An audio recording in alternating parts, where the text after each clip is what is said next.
Hello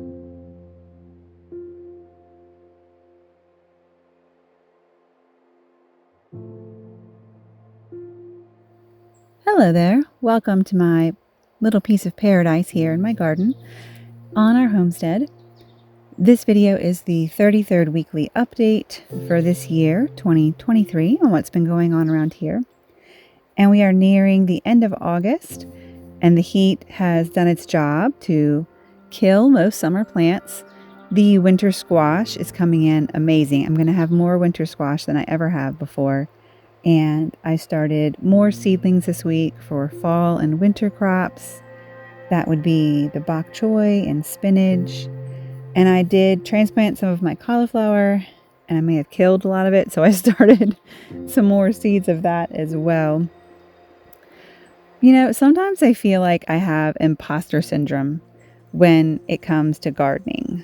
Gardening is not a natural state for me, I guess. I mean, maybe God intended us to have the natural state of being gardeners and loving gardening, but it's something that I actually have to work really hard at. It's a nice, pleasant work to do, but it isn't always satisfying watching stuff grow and produce and then die and grow and produce and die. And the death over and over can be discouraging at times, make you not want to do it again next year. But I so love growing the food that our family enjoys to eat and knowing where it came from and the soil it grew in. But when it comes to sharing and teaching, I really just prefer to let you see what I do, because I don't really feel like I can give advice. I've been doing this almost 10 years, but it does not feel like something that I'm established in or that I'm really good at. My natural, where I would prefer to be all the time, is either cross-stitching or working on a spreadsheet on my computer. I'm naturally a bookkeeper. That's the work that I'm comfortable with, that I enjoy, that I can do nonstop. The garden is physically demanding, and I am a low physical activity kind of person. But I do love being out in the fresh air and having the sun on my skin. And if I'm going to be sweaty and hot and possibly dirty, I might as well also be doing something productive and growing food for my family and for others. But with all the effort that it takes to grow food, at the same time, it shows me that God is the one actually performing the miracle. He's the one blessing the soil and the seed and the plants and the harvest, because there's nothing that I can do to bring forth that plant from the ground. There's nothing I can do to make that fruit grow. I put the seed in the ground and I water it. Maybe I provide good conditions with the soil. Maybe I make sure it's planted somewhere where it's going to get sunlight. But other than that, it's God that does all the rest. I just get to enjoy the benefit of the harvest. And speaking of preparing soil, we did do multiple bed cleanups this week, removed old stuff, brought in some new compost, threw in some chicken poo fertilizer, just getting beds ready for the seeds that I was going to be starting, and also the plants that have already been growing that need transplanting. As far as my commitment to the Every Bit Counts challenge of preserving food every day in August, I only stuck with that 3 days this past week. Just drying some herbs and processing and canning tomatoes.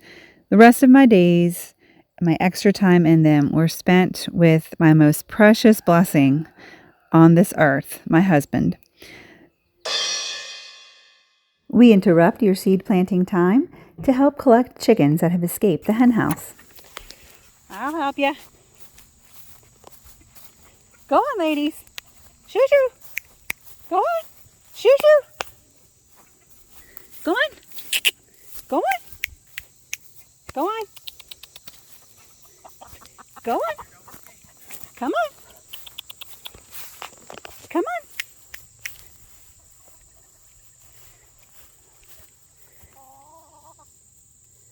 Go on.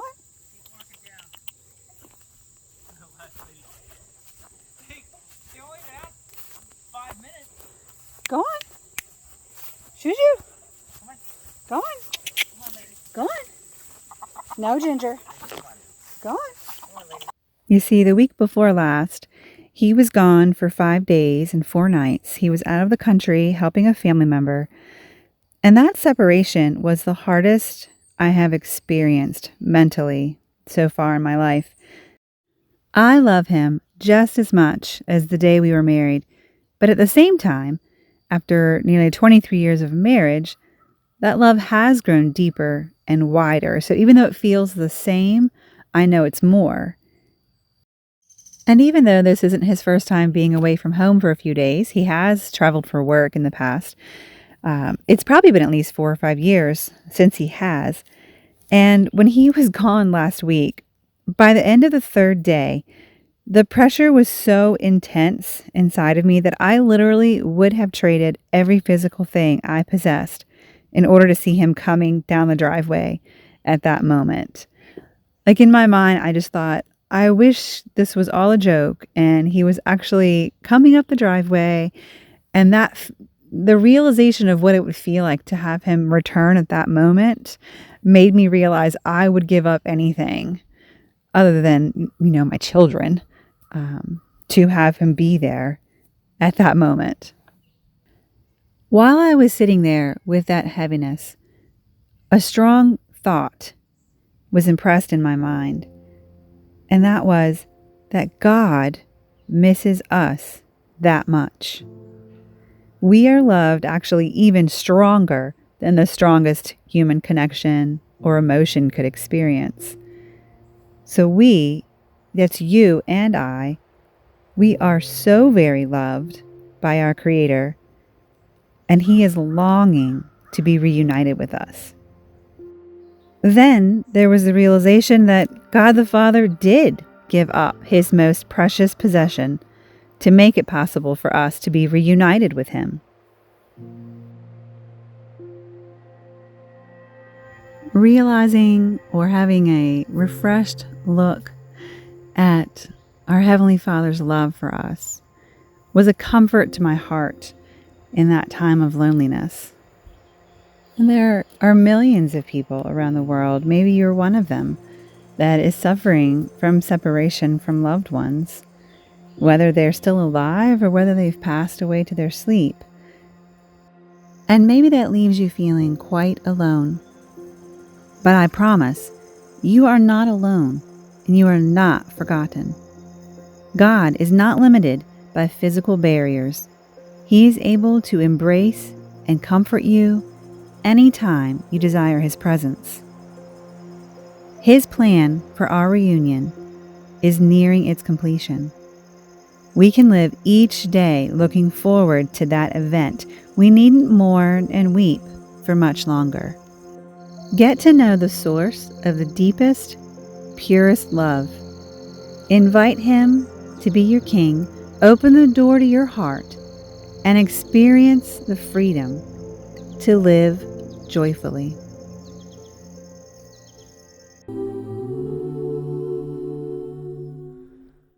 Oh, love that will not let me go,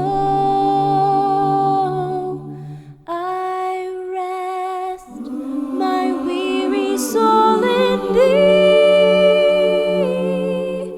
I give Thee back the life I owe, that in Thine ocean depths its flow may richer, fuller be. I love you, Mama. Love you too. Good night, baby. Good night. Sleep tight. You too. Thank you.